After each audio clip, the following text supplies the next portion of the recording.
Argentina বনাম সুইজারল্যান্ডের ম্যাচটি যেহেতু কোয়ার্টার ফাইনালের ম্যাচ অ্যান্ড এটা খুব বেশি প্রেশার ম্যাচ হতে যাচ্ছে আর্জেন্টিনার জন্য।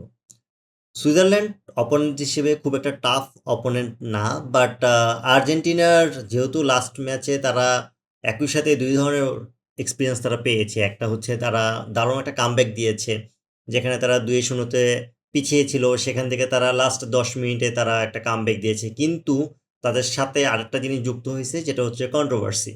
যেহেতু রেফারি নিয়ে অনেক ধরনের কন্ট্রোভার্সি আছে এবং সেটা পুরো ওয়ার্ল্ডেই খুব ভালোভাবে আছে, সেটা তাদের পারফরমেন্সের উপরে বা দলের উপরে একটা প্রেশার ক্রিয়েট করবে। অ্যান্ড সেটারই চান্স নিতে চাইবে আলটিমেটলি সুইজারল্যান্ড। যদিও সুইজারল্যান্ড তারা কিন্তু নিজেরাও হয়তো বা কল্পনা করেনি যে তারা এই পর্যন্ত আসবে বা তারা কলম্বিয়াকে হারিয়ে দিয়ে তারা কোয়ার্টার ফাইনাল খেলবে। কেননা কলম্বিয়া এই ম্যাচে টপ ফেভারিট ছিল। কলম্বিয়া গোলের চান্স ক্রিয়েট করেও সেটা গোলে কনভার্ট করতে পারে নাই। সেখান থেকে সেটা টাইব্রেকারে যাওয়ার পরে সেখানে সুইজারল্যান্ড ম্যাচটা জিতে নেয়।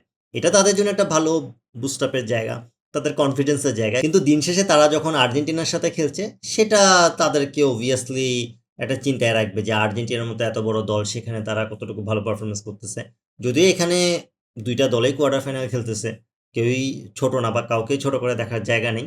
আহ, দুই দলেই সমান পারফরমেন্স করতে পারে বা আর্জেন্টিনা খারাপও খেলতে পারে, কিন্তু কাগজে কলমে সুইজারল্যান্ড পিছিয়ে আছে। এখন আর্জেন্টিনার যে ধরনের খেলার প্যাটার্ন, তারা ভালো খেলবেই। তাদেরকে আপনি বলতে পারেন যে তাদের মিডফিল্ডে সমস্যা আছে, তাদের ডিফেন্সের সমস্যা আছে, কিন্তু যেই দলে আলটিমেটলি আপনার মেসির মতো প্লেয়ার আছে, সেখানে আপনি গোল নিয়ে খুব একটা টেনশন করতে হবে না। রেদার দেন প্রবলেমটা অন্য জায়গায় হতে পারে, সেটা হচ্ছে আর্জেন্টিনা যদি গোল কনসিড করে বসে। আর্জেন্টিনা যত বেশি গোল খাবে তত আর্জেন্টিনার জন্য সমস্যা। আদারওয়াইজ আপনার একটা দুইটা বা তিনটা গোল, সেগুলো আর্জেন্টিনার জন্য খুব একটা কষ্টকর হবে না।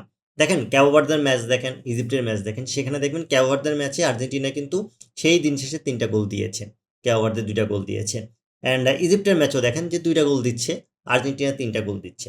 এখন এর থেকে বেশি গোল যদি আর্জেন্টিনা কনসিড করে ফেলে, সেটা আর্জেন্টিনার জন্য টাফ হয়ে যাবে। অ্যান্ড সুইজারল্যান্ড তারা কলম্বিয়ার সাথে যেভাবে খেলছে, সেম খেলাটা যদি আর্জেন্টিনার সাথে দিতে পারে, তখন আর্জেন্টিনার জন্য একটু টাফ হবে।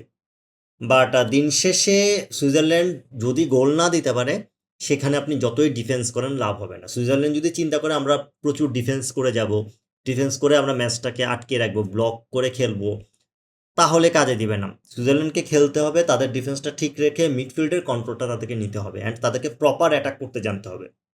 তারা যদি প্রপারলি অ্যাটাক করতে পারে, বিল্ড আপ করে অ্যাটাক করতে পারে, তখন একটা কাজে দিতে পারে তাদের জন্য যে তারা আলটিমেটলি গোল করতে পারবে, বা কাউন্টার অ্যাটাক থেকে গোল আনা, বা ক্রস থেকে গোল আনা, বা কর্নার থেকে গোল আনা, সেট পিস থেকে গোল আনা, এই ধরনের গোল তাদেরকে বের করতে হবে।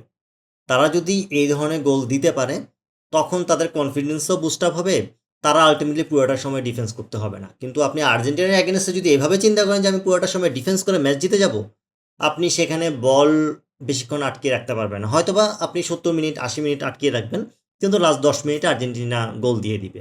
সো আর্জেন্টিনাকে আপনাকে যে প্রেশারে রাখতে হবে সেটা হচ্ছে বিশেষ করে লাস্টের দিকে আপনার যে টায়ার্ড টাইমটা থাকে, টায়ার্ড পিরিয়ডটা থাকে, সেই সময়টাতে আপনি যদি খুব হাই ডিফেন্স খেলেন, তখন আপনার গোল খাওয়ার চান্সটা খুব হাই হয়ে যাবে। সো দ্যাট আপনাকে যেটা করতে হবে, আপনার আলটিমেটলি ফার্স্টে গোল দিতে হবে, অ্যান্ড ডিফেন্স প্লাস মিড ফিল্ডের কন্ট্রোল, এই দুইটাকে আপনাকে ম্যাচ করে খেলতে হবে। দুইটাকে আপনি মিক্স আপ করে খেলতে হবে। সেটা যদি আপনি খেলতে পারেন, তখন আপনার জন্য একটা চান্স থাকবে যে আপনার আর্জেন্টিনার সাথে গোল দিয়ে ম্যাচ জিতে নাও। কিন্তু আপনি এছাড়া যদি চিন্তা করেন যে আর্জেন্টিনার সাথে গোল একটা দিলেন বা দুইটা দিলেন, তারপরে ডিফেন্সিভ খেলবেন, সেটাতে আপনি কোনোভাবেই জিতার চান্স আমি দেখি না অ্যাটলিস্ট। এখন আপনি সেটা আগের ম্যাচের কথা না বললে, আমি যদি ধরলাম যে আগের ম্যাচটা হয়নি, তারপর আমি সেম কথাটাই বলবো। আপনি হয়তোবা বলতে পারেন যে আগের ম্যাচ দেখে কি আর্জেন্টিনার এই কামব্যাক দেখে, যেটাতে রেফারিং নিয়ে ইস্যু ছিল, সেই জন্য কি আমি বলতেছি না। বেসিক্যালি আপনি যখন মেসির অ্যাগেনস্টে খেলতেছেন, তো মেসি যখন এই সময়টাতে বিশেষ করে 80 মিনিটের পরে, বা যে সময়টাতে আপনার গোল খেলার শেষের দিকে, অ্যান্ড ওই সময়টাতে হচ্ছে আপনার গোল লাগতেছে, তখন মেসি আরও ভয়ঙ্কর হয়ে যায়। তার ডি বক্সের আশেপাশে আপনি তার পায়ে যত বল যাবে, সে ওগুলো থেকে গোল নিয়ে আসবে।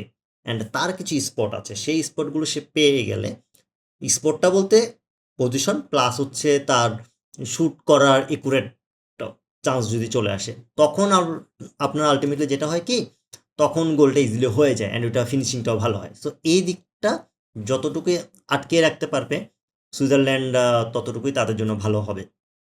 অ্যান্ড প্রেডিকশানে যদি আসি, আমার কাছে মনে হয় এই ম্যাচটাও আর্জেন্টিনা জিতবে শেষ পর্যন্ত।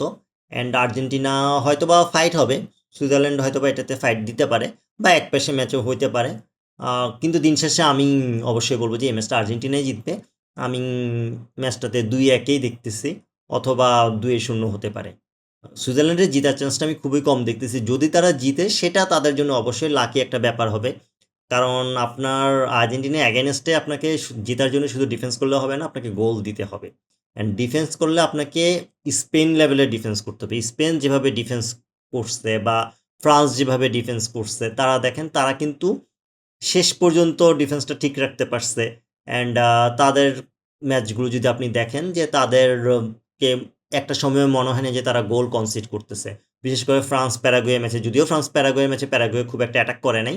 অ্যান্ড পর্তুগাল স্পেন ম্যাচে কিন্তু স্পেন যথেষ্ট ভালো খেলছে অ্যান্ড তারা কোনো গোল কনসিড না করে তারা কিন্তু শেষে যে গোলটা দিয়ে দিছে। সো এই জায়গাটাতে আলটিমেটলি ফোকাস করতে হবে সুইজারল্যান্ডকে। তারা যদি ডিফেন্সটা ঠিক রেখে তারা যদি গোল দিতে পারে মিনিমাম 2 থেকে 3টা, সেক্ষেত্রে হয়তোবা আপনি আর্জেন্টিনার সাথে জেতার চান্স তাদের দেখতে পারেন। আপনার মতে এই ম্যাচের প্রেডিকশন কী হবে অবশ্যই কমেন্ট করে জানাবেন। ভিডিওটি ভালো লাগলে লাইক, কমেন্ট, শেয়ার এবং সাবস্ক্রাইব করে পাশে থাকবেন। আল্লাহ হাফেজ।